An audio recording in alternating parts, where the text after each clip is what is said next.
صدري ويسر لي أمري واحلل عقدة من لساني يفقه قولي. بسم الله الرحمن الرحيم. يا من أرجوه لكل خير وآمن سخطه عند كل شر. يا من يعطي الكثير بالقليل. يا من يعطي من سأله. يا من يعطي من لم يسأله ومن لم يعرفه تحننا منه ورحمة. أعطني بمسألتي إياك جميع خير الدنيا وجميع خير الآخرة، واصرف عني بمسألتي إياك جميع شر الدنيا وشر الآخرة، فإنه غير منقوص ما أعطيت، وزدني من فضلك يا كريم يا ذا الجلال والإكرام يا ذا النعماء والجود يا ذا المن والطول. حرم شيبتي على النار. Inshallah, over the next 20-ish minutes, I'll make sure to keep it very short. We'll go over this dua, and we will start to break down some of the underlying potential secrets or code or meaning from the way the dua has been described and read. So normally in research, you collect a set of tools and you take those tools to a domain and you use those tools to dissect the domain to see if you can find any interesting nuggets in that particular domain. People who are in med school do it in the field of medicine. People in the computer sciences will take math and computers and apply that to various domains and see if they can make new discoveries, make things easier and faster. For the Quran, the tools are Arabic and Arabic grammar.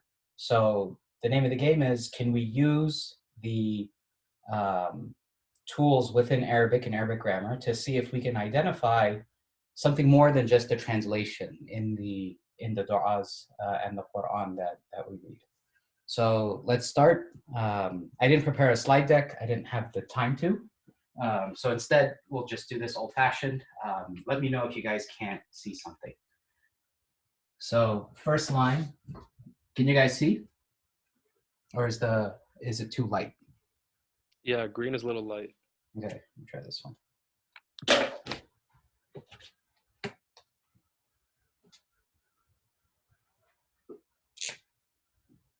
Better?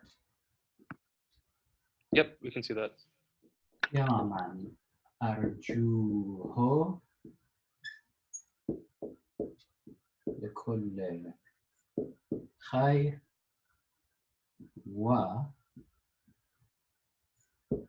وآمنوا سخطه عند كل شهر. What makes a lot of the Quran and the dua interesting are three things. Number one, what is said. Number two, how it's said. And number three, what's not said, right? So if I say something in a certain way, but don't say it in another way, am I trying to send across an additional meaning? So let's go through this, the first two lines, and then we'll start to break down the rest of the lines to see if we can find anything interesting in some of these. So the first word in the dua from Imam Sadiq is ya. Ya is harf al-nida. Harf al-nida means you want to call someone. You'll find that in a lot of du'as, particularly in the beginning of them, there's a lot of flattery, right? So it's not like when you call somebody up, you notice you have to sort of recap the last time you had conversed with them, right? How's it going? You do, you break the ice, you catch up a little bit, you make small talk, and then you get into the actual context or the domain or the topic that you actually want to discuss. You'll find that in all of the du'as that we have from the A'imma, it always starts like that. There's always going to be a set of flattering in the beginning. So when you see Imam Sadiq here calling to God with harf nida ya, he's essentially going to start the flattering. You'll see it in Dua Kumail, right? You'll see it in Dua Faraj. You'll see it in and many, many du'as that we often recite. So he begins the flattering, and often the flattering is related to the thing he's about to ask for. So it's always interesting to take a look and see how do the ai do the flattering to God to be able to ask for what they want to ask. So he starts with here. Normally, after ya, you never have the likes of a verb because you're about to call someone. It always has to be a noun afterwards, right? Um, so to be able to include a verb, you have to throw in what's called a mosul, a linking verb. That's what this man is, right? So instead of calling Allah by an adjective, by a noun, what they want to do is they want to call him by an action, okay? To be able to do that, they need to be able to convert that action into the likes of a noun. Now, why would one want to do that? Why not just call him per the noun instead of trying to call him by the action? When you bring verbs in Arabic, it always comes with it a connotation of continuity, right? So you could say, for example, yu'ati. Yu'ati is a present tense verb, and it brings a notion of continuous, right? Continuous ata. If Imam Sadiq had instead called him ate, right? Or some other noun to describe someone who gives something, then it's often a notion of some fixed response, some fixed quality in God. In this particular case, he wants to call upon God with a verb, but to do that, he needs to be able to convert the verb to a noun. And so that's what this is. So man literally means this, right? Unkesike.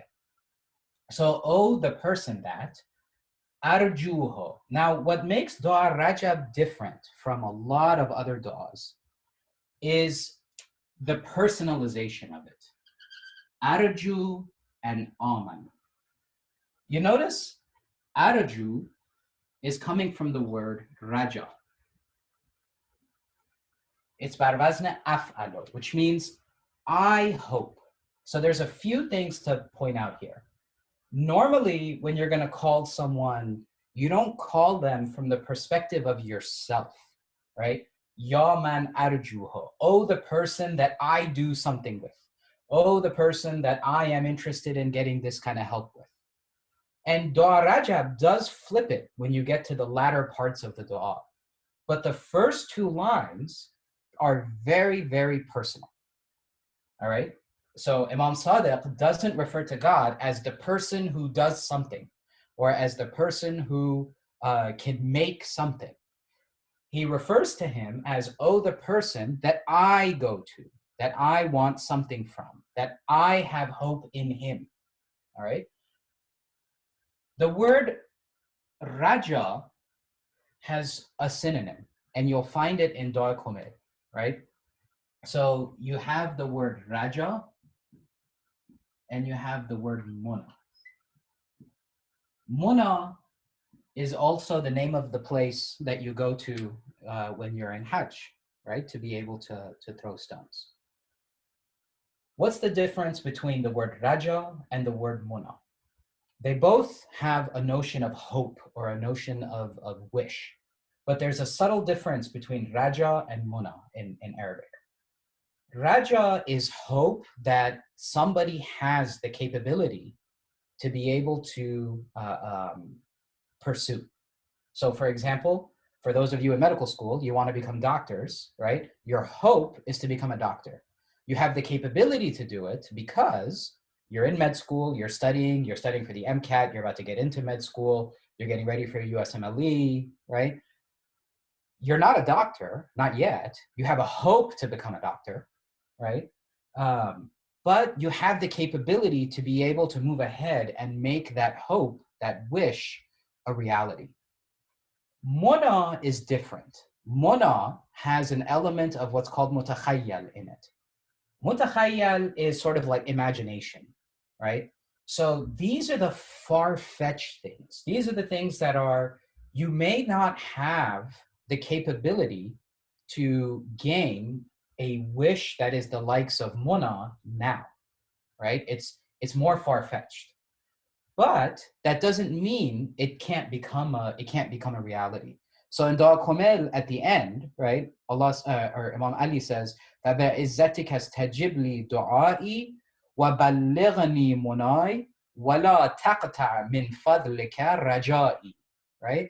So in that line, he brings بَلِّغْنِي مُنَاي and لَا تَقْطَعْ مِنْ فَضْلِكَ رَجَائِي. So he brings Muna and Raja in that same line to kind of show the difference, right, between those two concepts.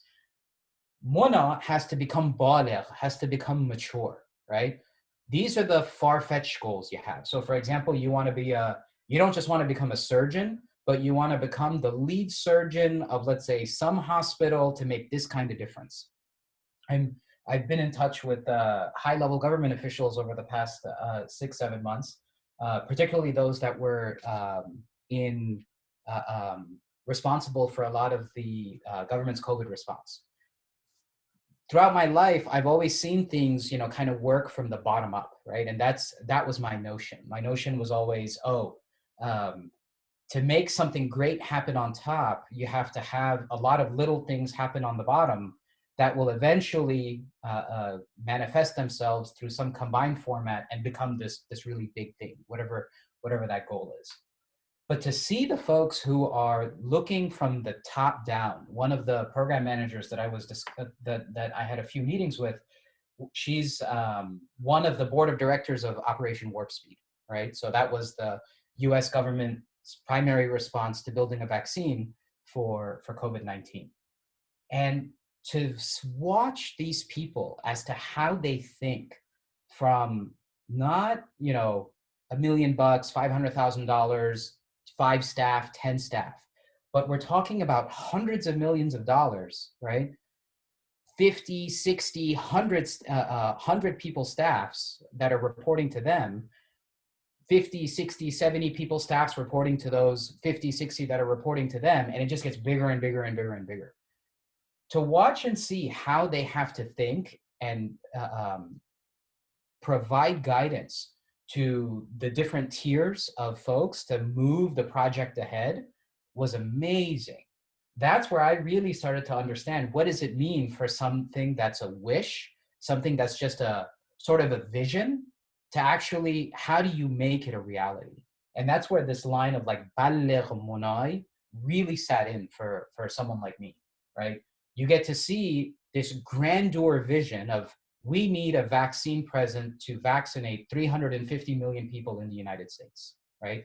And it has to be done in less than a year. How do we do it, right? That's a huge vision and project, huge. But they managed to get it done, right? They funded end companies. Those companies brought out vaccines, and now we're all waiting for our appointments to go get shots in arms, hopefully, right? That is how a grandeur vision becomes a reality. Here, though, we're talking about, Imam Sadiq is not using the word mona, he's using the word raja.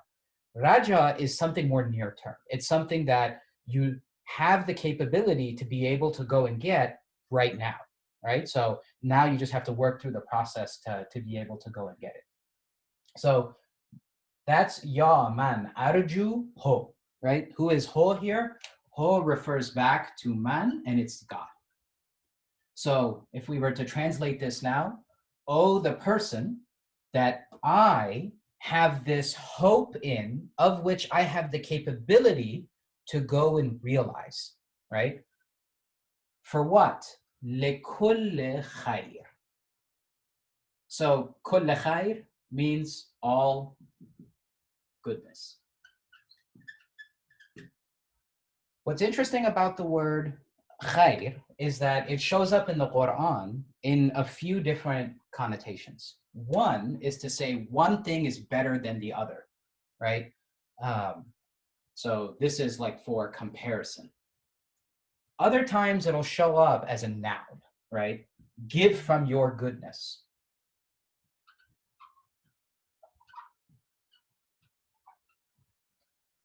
And other times it'll show up as an adjective. When it shows up as an adjective, it's normally in reference to someone, to show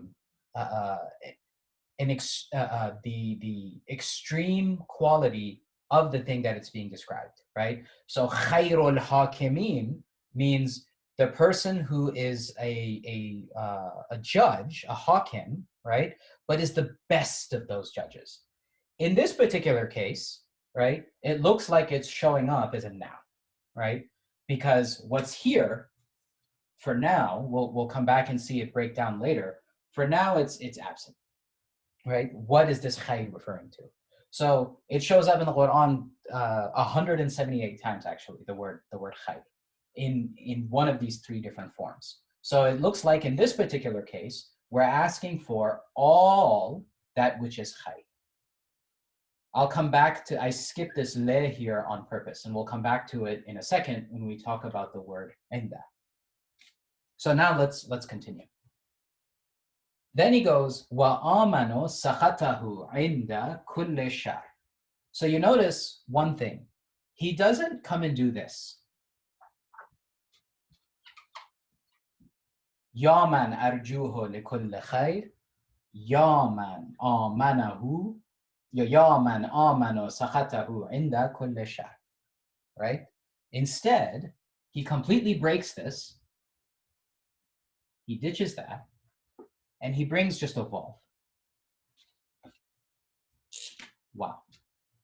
This wow here is called vav atf.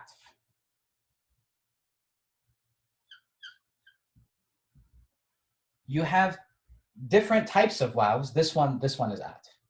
What atf means is there is an attachment, there's a linked attachment between what comes before the wow and what comes after the wow in a way that's inseparable. And you guys have seen this in the likes of salawat, right?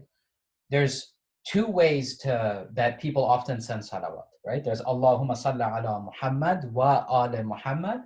And then some other people come and say, Allahumma salli ala Muhammad wa ala ala Muhammad, right?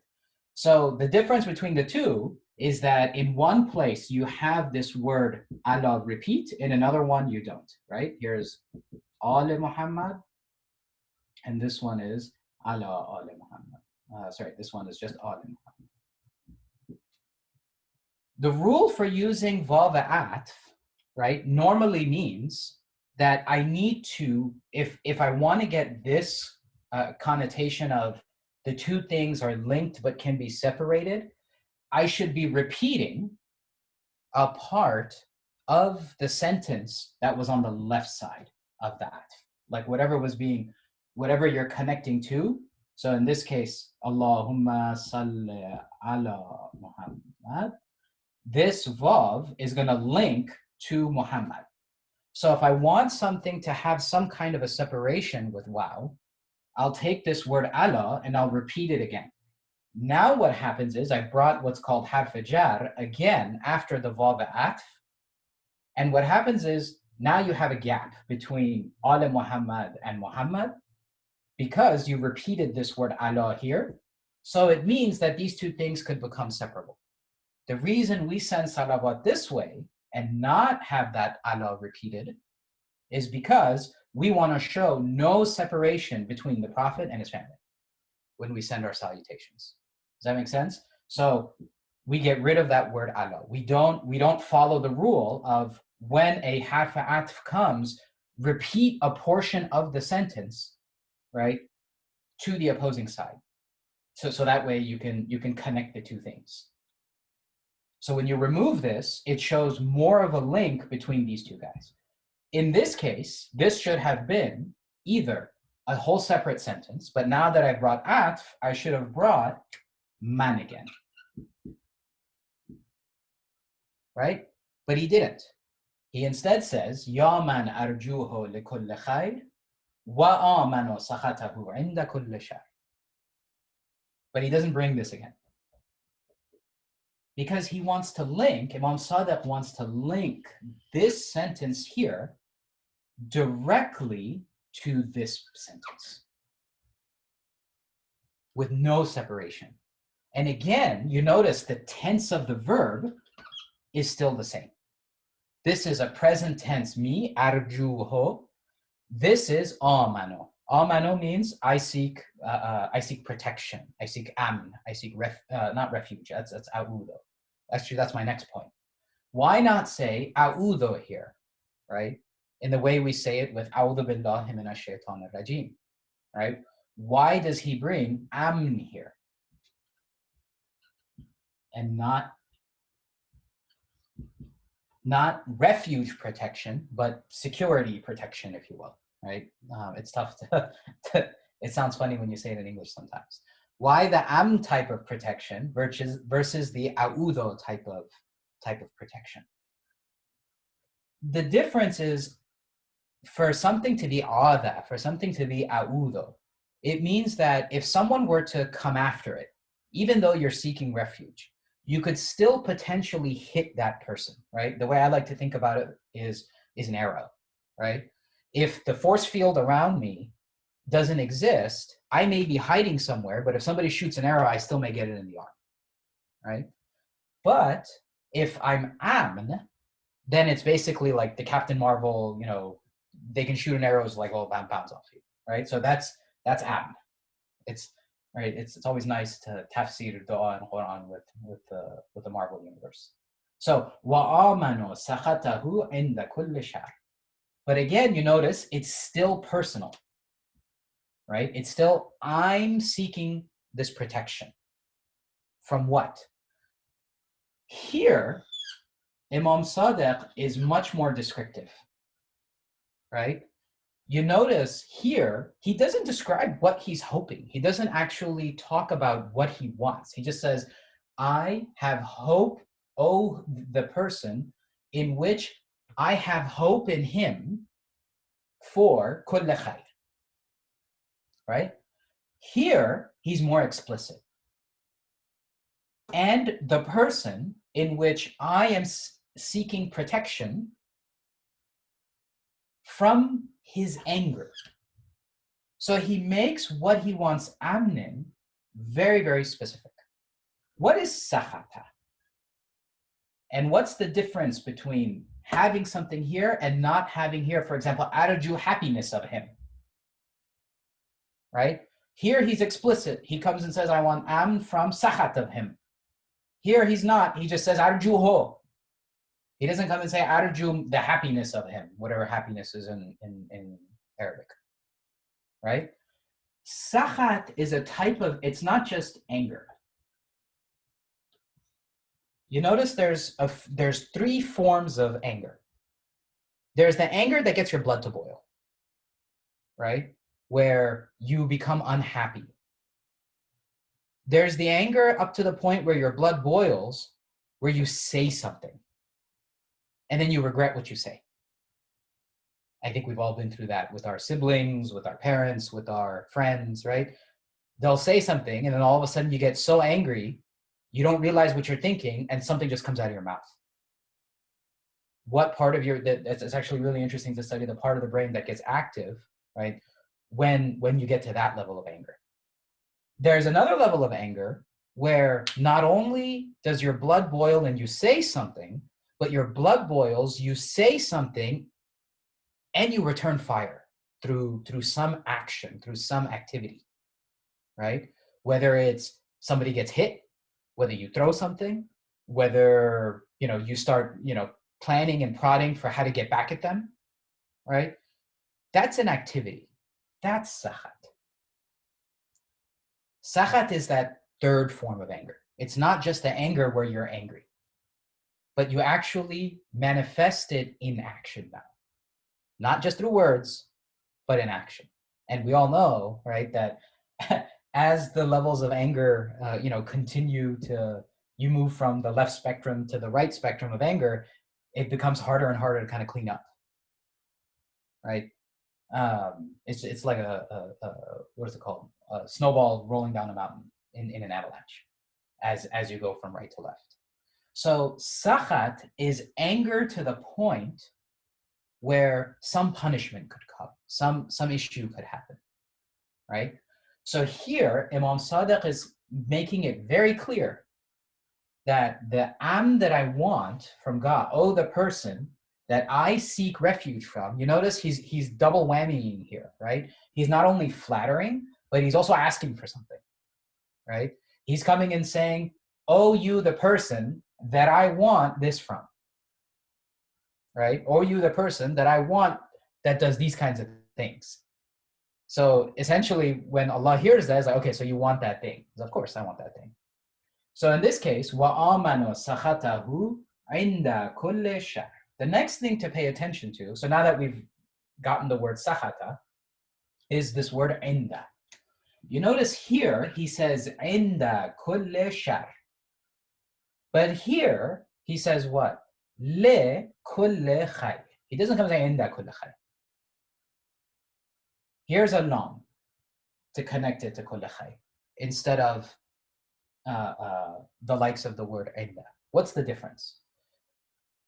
Lam has a more direct attachment to the thing that follows it, not just because the way it's written, but in meaning. It's called, there's a type of lam, it's called lam malikiyat, which means anytime you're going to talk about this thing, you're going to completely encompass it and it will always be there. But if you use the word inda, these both mean with, right? They both mean with, they both mean from, right? They both mean among. But inda means sometimes it's there, sometimes it's not. It doesn't necessarily have to have the thing that follows it. So in this particular case, he has a direct meaning of Ya man arjuhu likulli khayr wa amanu sakhatahu inda kulli shar. Shar shows up in the Quran only 31 times. And the worst type of shar is actually mentioned in the final surah of the Quran, where you have to take in 3 forms of protection of God. قُلْ أَعُوذُ بِرَبِّ النَّاسِ مَلِكِ النَّاسِ إِلَهِ النَّاسِ. So these 3 different forms of you calling upon God. From what?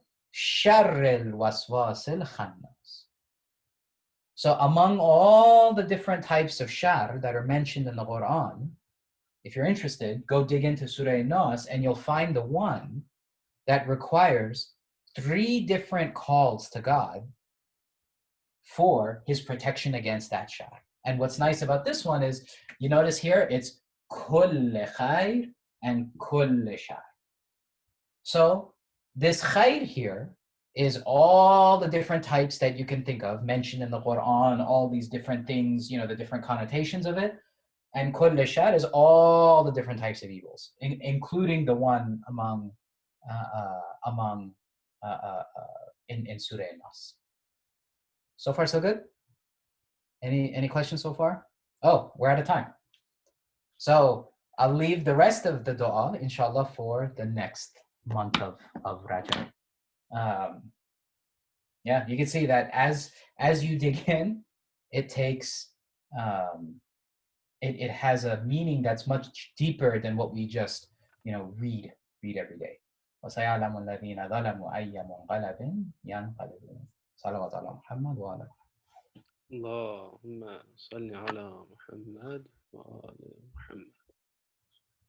Ajit, thank you very much. I want to pause for questions. I had a question, but I want to see if anyone else has one first. You can type it in the chat or unmute yourself. So if people want to have questions, we talked about kind of the salawat and the impact of the wow and using other words to kind of break that connection. Why do some people choose to say salawat one way versus the other? Is there any like specific reason, or is it like a cultural thing? To be honest, I think nowadays it's just cultural. Yeah, it's how you were taught. Like the reality of it is, I think today most folks don't know that, oh, okay, if I bring this here, that is the potential connotation of how I'm introducing atf, right? Whereas, is it a sin to say it like this? No. But Is it nicer to say it like this? Is there a deeper meaning to say it, without the ala repeated? Yes.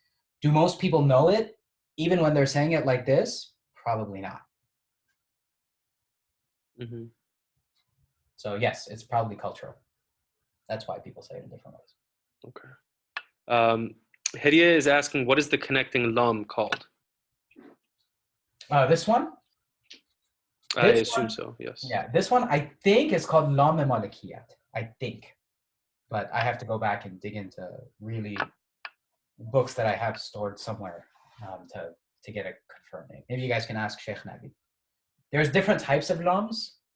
This is lam harf jar, and there's different types of that. And this one I think is lam malikiyat, which means the owner of. Mm-hmm. Okay. I'm not seeing any other questions, but I really appreciate this, and I think this kind of opened up my mind towards a lot of this, and I appreciated the Marvel references. Those were not lost on me, so I appreciate it. Cool. I don't think we have any other questions, but yeah, inshallah, next Ramadan or Sha'ban, would folks like something like this for Sha'ban? If yes, no, maybe so. If you could put it in the chat or a thumbs up or something. Yeah, I don't want to put too much on you, Haj, but seeing if we want something like that. But I think this was very eye-opening. I appreciate it.